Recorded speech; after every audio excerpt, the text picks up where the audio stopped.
terus.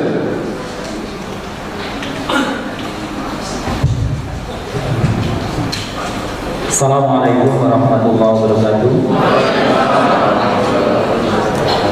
Bismillahirrahmanirrahim. Wassalatu wassalamu ala Rasulillah wa ala sahbihi wa mawalah wa la haula wa la quwwata illa billah.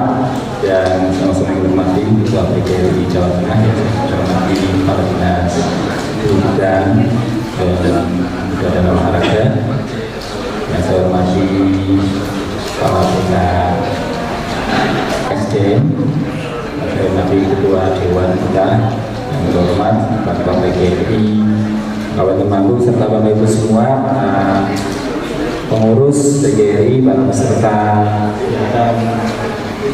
peringatan dalam rangka HUT PGRI, para hadirin semua yang saya hormati, berkaitan dengan pendidikan di madrasah. Tentunya karena ini banyak yang hadir adalah di sekolah, kami kemarin menyang untuk materi saya moderasi beragama saja. Mengapa? Karena ini penting. Penanaman moderasi beragama karena kasus intoleransi di sekolah ini sejak tahun 2017 sampai 2021 banyak terjadi. Nah, ini saya tidak inginkan karena Temanggung ini adalah miniatur Indonesia, semua agama ada di sini. Dan ketika kami kehadiran Kepala Puslitbang Kementerian Agama, beliau menyampaikan Temanggung termasuk jantungnya Jawa karena berada di tengah-tengah. Dan keragaman yang ada di Temanggung ini memungkinkan mudah tersulut adanya perpecahan di antara umat beragama. Nah, ini kalau tidak ditanamkan sejak di dalam dunia pendidikan sebagai tanggung jawab kita merawat Indonesia, ini nanti bisa bahaya. Sehingga kami lebih fokus kepada pentingnya moderasi beragama, bukan moderasi agama tapi moderasi beragama. Berawal dari apa? Berawal dari kita tahu semua bahwa Indonesia adalah negara yang besar. Saya jadi langsung ke materi saja, mohon maaf, jadi pembukaannya sudah cukup yang cepat saja. Langsung saja karena waktunya 5 menit sudah 10 toleransi 5 jam. Ya, mohon maaf kalau saya melantur diingatkan, soalnya saya biasa kayak ceramah di depan majelis taklim gitu, sehingga tidak terkontrol gitu, tidak dengan seminar. Bapak Ibu semua yang saya hormati, kita negara yang besar. Apa aja ada di Indonesia: emas, tembaga, perak, timah, minyak bumi, minyak tanah, minyak sawit, semuanya ada. Sehingga orang mengatakan kita itu cuilan surga. Orang bilang tanah kita tanah surga. Dan inilah yang harus kita rawat. Dan kita negara yang besar. Ada yang menyampaikan ke kami bahwa ketika orang mengadakan perjalanan dari Sabang sampai Merauke itu hampir menghabiskan waktu 9 jam. Ternyata hampir sama dengan perjalanan dari Jakarta ke Tokyo.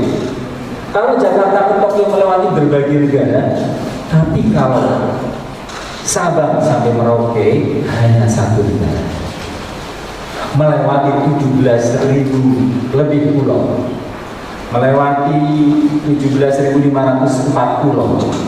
Kemudian di Indonesia ini ada 250-an agama dan kepercayaan.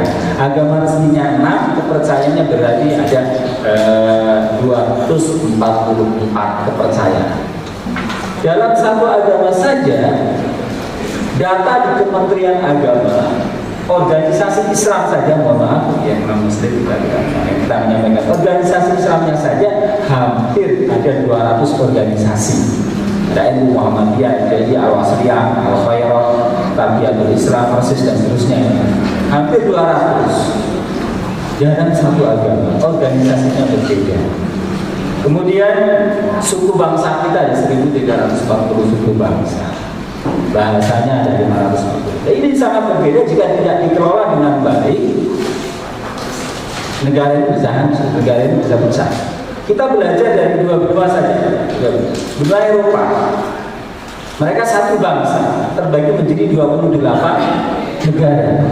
Satu bangsa tidak bisa menjadi satu negara, terbagi menjadi 28 negara. Timur Tengah, Arab, bangsa Arab terbagi menjadi 22 negara.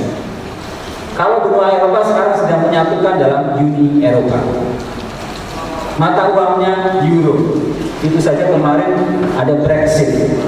Ya tahu Brexit ya, bukan British exit, tapi British exit, di mana Inggris keluar dari Uni Eropa karena merasa mata uangnya paling tinggi di dalam tukar nilai mata uang. Sehingga apa yang terjadi? Kita mendengar 3 bulan yang lalu mereka kekurangan bahan bakar minyak, antrian BBM terjadi panjang itu karena supirnya pada kesulitan masuk ke Inggris gara-gara Inggris keluar dari Uni Eropa. Itu. Kemudian di Arab Saudi, ya di Arab Saudi, di benua Arab atau bangsa Arab yang ada di Timur Tengah, yang ada di Asia, yang ada di Afrika, Mesir dan sebagainya ini menjadi terpecah menjadi 22 negara. Itu pun sampai sekarang tidak rukun. Dalam satu negara pun kita mendengar Suriah, Yaman, perang saudara. Satu bangsa.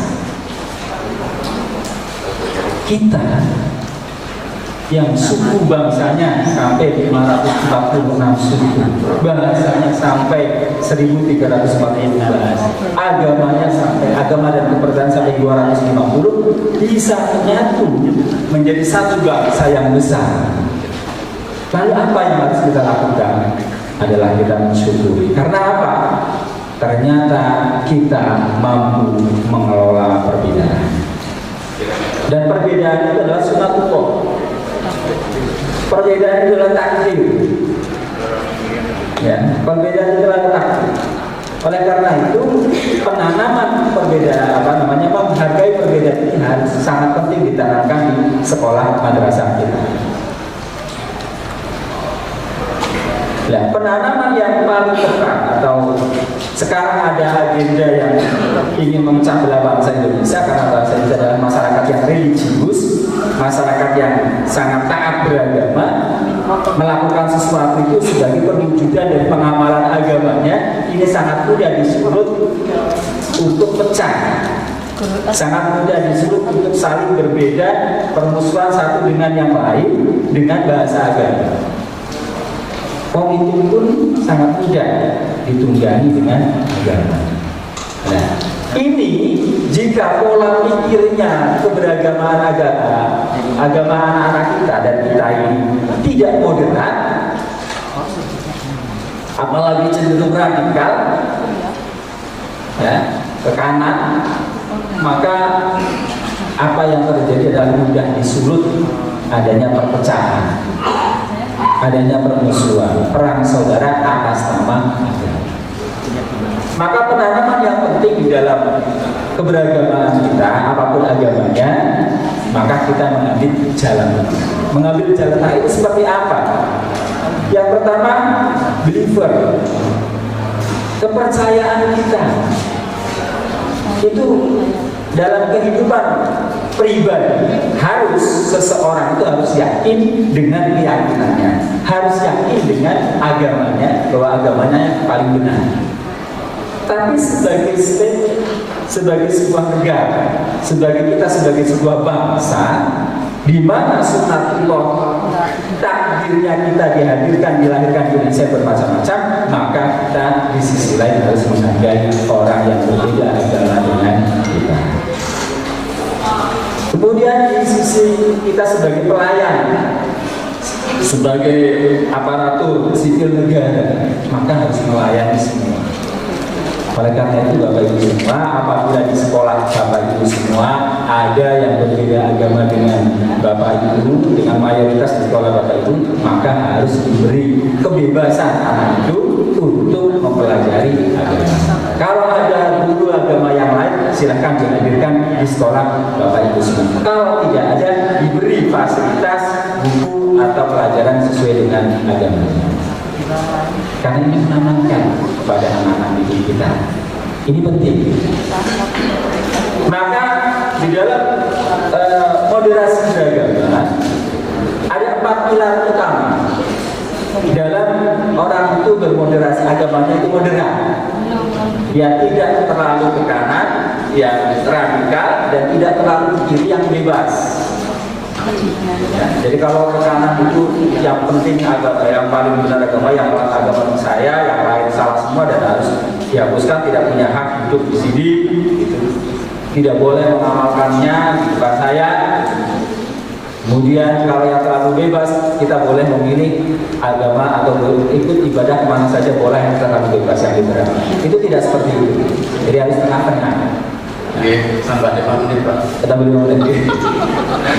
Baru bergerak. Jadi saya sampaikan bahwa ada 4 indikator utama moderasi beragama. Yang pertama adalah komitmen kebangsaan. Jadi kita mengamalkan agama, tetapi di sisi lain kita harus menjunjung tinggi komitmen kebangsaan kita. Apa itu komitmen kebangsaan kita? Adalah 4 pilar PBNU, Pancasila, Bhinneka Tunggal Ika, NKRI, dan Undang-Undang 45. Maka kalau ada lembaga pendidikan atas nama agama tetapi tidak menerima Pancasila, tidak mau hormat bendera, maka itu harus dibredel izinnya. Di kita Kementerian Agama, kalau ada pesantren yang seperti itu, mohon kalau Bapak Ibu melihat seperti itu, laporkan ke kami. Karena itu tidak mempunyai komitmen kebangsaan, berarti sudah radikal. Kemudian yang kedua, indikatornya adalah toleran. Tanamkan toleransi kepada anak didik kita. Apakah itu dalam satu agama, antara NU Muhammadiyah berbeda kunut, berbeda tarawihnya dan sebagainya, ayo saling menghormati satu dengan yang lain. Atau dengan agama yang lain. Allah saja di dalam Al-Quran ketika memanggil manusia kan ada yang Islam, ada yang Kristen, ada yang Yahudi, dan sebagainya. Itu di dalam Al-Quran ketika ya ayuhan nas, hai manusia, itu bukan ittaqullah, takwalah kepada Allah, tapi ittaqu rabbakum, bertakwalah kepada Tuhan kalian. Atau ya ayuhan nas, hai manusia, u'budu rabbakum, beribadahlah kepada Tuhan kalian. Itu kalau memanggil manusia. Tapi kalau Allah untuk memanggil dengan ya ayyuhalladzina amanu, hei orang-orang yang beriman, pasti di sana ittaqullah, bertakwalah kepada Allah. Yang Allah saja yang memberikan nafas kita, yang memberikan kehidupan kita, yang menanggung segala urusan kehidupan kita, itu saja menghormati perbedaan yang Dia ciptakan ini dalam Al-Qur'annya. Dilihat dari sisi ayat-ayat panggilannya itu yang berbeda itu, kok kita manusia ini memaksakan, kita membuli Tuhan berarti kalau kita tidak toleran. Itu yang kedua. Dan ketiga adalah anti kekerasan. Orang yang beragamanya benar, beragamanya wasatiyah, moderat, pasti menolak segala bentuk kekerasan untuk menyelesaikan segala masalah di masyarakat. Baik itu masalah ekonomi, sosial, politik, agama itu sendiri pasti akan menolak segala bentuk kekerasan. Karena Rasulullah saja punya sifat Raufur Rahim, yang maha pemurah, yang maha penyayang, dan seterusnya, yang halus, yang ramah. Kemudian yang terakhir, yang keempat adalah orang yang mempunyai pemahaman Islam yang pemahaman agama yang modern adalah adaptif terhadap budaya lokal. Jadi tidak kemudian mudah mengkafirkan budaya lokal, tidak menolak dan sebagainya. Jika itu tidak bertentangan dengan syariatnya, dia akan adaptif. Justru mengisi, contoh dengan budaya yang berkembang, misalnya ada kalau mau panen, kalau mengikuti ya, kalau mau tanam gitu, kan terkubur orang tasyakuran dan diisi dengan doa. Doanya sesuai dengan agamanya masing-masing. Tidak dikatakan itu budaya tidak sesuai ini, karena itu sifatnya budaya. Jadi tiga aja diisi aja. Itu intinya di situ, bahwa ketika kita tanamkan pada anak kita, ayo tanamkan pertama komitmen kebangsaannya, yang kedua toleransi, yang ketiga tolak segala bentuk kekerasan, kemudian yang terakhir adaptif terhadap budaya lokal. Itulah ciri-ciri moderasi beragama atau indikator moderasi beragama. Mungkin cukup ini yang dapat kami sampaikan, nanti kita bisa diskusi lagi. Yang menurut saya ini sangat penting bagi kita untuk menjaga keindonesiaan kita, menjaga warisan para pendiri bangsa kita, yaitu Pancasila, UUD 45, NKRI, dan Bhinneka Tunggal Ika. Terima kasih. Mohon maaf. Assalamualaikum warahmatullahi wabarakatuh. Waalaikumsalam warahmatullahi wabarakatuh. Baik, Bapak dan Ibu, Mas disetel case 2 aja tadi yang di situ. Oh, Pak Lumah. Oh, di sini. Iya. Jadi apa yang disampaikan beliau bagaimana konsep pengelolaan pendidikan yang berasaskan komitmen kebangsaan, tetapi yang bertoleransi. Kemudian bagaimana konsep harmonisasi itu harus dibangun, kemudian adaptif terhadap kebudayaan. Sebenarnya ini urusan amanah Allah. Yang namanya anak itu kan amanah Allah. Ketika dikelola dengan menggunakan sistem itu, insya Allah anak di rumah pasti taat sama orang tuanya, di masyarakat juga umumnya bagus, di sekolah dengan gurunya baik, dengan teman-temannya baik, sehingga tidak akan mungkin terjadi apa yang disampaikan. Sekarang ini cenderung kekerasan terjadi di mana-mana, cenderung terjadi. Baik, ini contoh tasawuf. Tasawuf yang baik itu seperti itu, gotong royong, rukun, ya kan, belajar bersama, belajar kelompok. Ya coba tasawuf yang jelek seperti apa? Iya. Nah, pendung-pendungan dewi, ya kan, masyarakat itu bisa jadi potret negatif. Ketika anak-anak ini di masa pandemi ini harus hati-hati. Ya, anak sering melihat situasi masyarakat yang luar biasa. Nah, ini bisa menjadi terkooptasi oleh hal-hal yang sangat negatif. Mudah-mudahan itu tidak terjadi. Cukup itu saja dulu deh, yang lain nanti. Ya, ini contoh yang disampaikan itu jangan sampai. Oleh karena itu, bagaimana membangun sebuah bangunan toleransi, bagaimana membangun sebuah bangunan komitmen kebangsaan itu, maka sesungguhnya guru mempunyai satu peran yang sangat luar biasa. Dengan apapun agamanya, dengan apapun alirannya, dengan apapun tradisinya, dengan apapun model kebudayaannya, dan seterusnya, kalau ini dikemas dengan komitmen kebangsaan, insya Allah pendidikan juga akan sangat bermutu dan anak-anak menjadi berakhlakul karim. Saya kira itu. Namun semuanya itu tidak akan pernah terjadi secara maksimal manakala sistem politik anggaran ini menjadi persoalan kebangsaan yang luar biasa. Dan hingga saat ini, ketika zaman COVID, ini banyak para pihak termasuk Bapak dan Ibu yang di anggota Dewan yang terhormat, OPD Dinas Pendidikan, lah bagaimana semuanya difokusin. Tetapi sesungguhnya sumber anggaran kita itu ada 3. Yang pertama yang legal adalah dari APBD, APBN, maupun provinsi maupun nasional, yang APBD dari kabupaten dan provinsi. Kemudian yang ini dalam tanda kutip Pak Ketua Dewan, bisa ini menjadi legal, menjadi tidak legal yang bersumber dari keuangan masyarakat dan atau wali murid. Agar ini tidak menjadi persoalan kebangsaan juga dan menjadi persoalan wali murid, maka sesungguhnya tidak ada pendidikan yang murah. Pendidikan itu mesti mahal kalau dikonsep dengan benar. Tetapi yang mahal itu pasti harus bermutu. Jangan sampai mahal kok tidak bermutu. Kalau mau tidak bermutu yang murah.